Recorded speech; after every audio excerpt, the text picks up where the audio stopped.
గాని మరి ఈ నేపథ్యంలో అసలు అగ్రి స్టాక్స్ కానీ అలాగే ఫెర్టిలైజర్ స్టాక్స్ మీద ఈ మాన్సూన్స్ ఎఫెక్ట్ అంటే మార్కెట్ పై ఎంతవరకు ప్రభావం చూపిస్తుందంటారు? అండి మాన్సూన్ అయితే లాస్ట్ కొన్ని రోజులుగా చూస్తే మనకి లాస్ట్ 1 మంత్గా మాన్సూన్ చూస్తే సౌత్ ఇండియాలో బాగా మాన్సూన్ నార్మల్ కన్నా 11% దాకా పెరగడం జరిగింది. అయితే నార్త్ ఈస్ట్లో చూసుకుంటే కొంచెం 21% దాకా తగ్గిందని చెప్పొచ్చు. ఓవరాల్గా మన ఇండియా మొత్తం చూసుకుంటే లాస్ట్ 1 మంత్ దగ్గర నార్మల్ కన్నా -11% ఉంది. అయితే ఫస్ట్ 1 మంత్ -11% అనేది పెద్దగా పట్టించుకోని అవసరం లేదు. ఎందుకంటే నెక్స్ట్ 2 మంత్స్ 3 మంత్స్లో కూడా మాన్సూన్ బాగుండే అవకాశం ఉంది అని మెడ్ డిపార్ట్మెంట్ చెప్పడం జరిగింది. ఏదైనా కూడా మాన్సూన్ అనేది మన ఇండియాకి మరి ముఖ్యంగా అగ్రికల్చర్కి సంబంధించిన స్టాక్స్లో బాగా యాక్టివిటీ చూస్తున్నాం. లాస్ట్ ఒక 1 మంత్ నుంచి ఫెర్టిలైజర్ స్టాక్స్ చెంబల్ కానీ, నాగార్జున కానీ, ఈవెన్ దీపక్ ఫెర్టిలైజర్స్, ఇటువంటి ఫెర్టిలైజర్ స్టాక్స్ అన్ని కూడా బాగా పెరగడం జరిగింది. అగ్రి రిలేటెడ్ స్టాక్స్ కూడా ఇక్కడ నుంచి కొంత పెరిగే అవకాశమే ఉంది.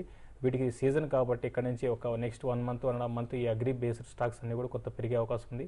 నెక్స్ట్ 1.5 మంత్ తర్వాత వీటిలో ఒకసారి ప్రాఫిట్ బుక్ చేసుకోవడం మంచిదండి. కరీంనగర్ నుంచి విజయ్ లైన్ లో ఉన్నారండి. హలో, నమస్కారం సార్. నమస్తే విజయ్, అడగండి మీ సందేహం. సార్ కళ్యాణి స్టీల్ మేము 250 ఉన్నాం సార్. ఏదండి? కళ్యాణి స్టీల్ 250 ఉన్నాం సార్ 2 మంత్స్ బ్యాక్. ఓకే. అయితే అది డిమెర్జ్ అయ్యి కళ్యాణ్ ఇన్వెస్ట్మెంట్ షేర్లు వచ్చాయని తెలిసింది. ఆ కళ్యాణ్ ఇన్వెస్ట్మెంట్ ఎప్పుడు లిస్ట్ అయితే చెప్పగలరా? కళ్యాణి స్టీల్ చూస్తే టెక్నికల్గా చాలా బాగా వీక్గానే కనిపిస్తుంది. ఇన్ఫాక్ట్ అది డీలిస్ట్ కూడా అవుతుంది అనమాట. సో ప్రస్తుతానికి మటుకు ఈ స్టాక్లో కొంచెం కాషియస్గా ఉంటే మంచిది.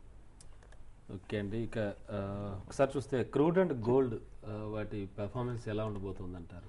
క్రూడ్ చూస్తే కనుక లాస్ట్ 1 వీక్ అనేది టెక్నికల్గా ఒక డౌన్ సైడ్ బ్రేక్అవుట్ వచ్చిందన్నమాట. కాకపోతే ఇమీడియట్గా 3200 కింద దిగే అవకాశం కనిపించట్లేదు.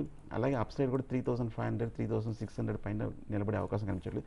సో రేంజ్ బౌండ్గా 32 and 36 మధ్యనే కొన్నాళ్ళు ట్రేడ్ అయ్యే అవకాశం కనిపిస్తుంది. కానీ 36 పైన కనుక క్లోజ్ అవుతే short term commodity traders crude ఆయిల్లో ఒక బై పొజిషన్ తీసుకోవచ్చు.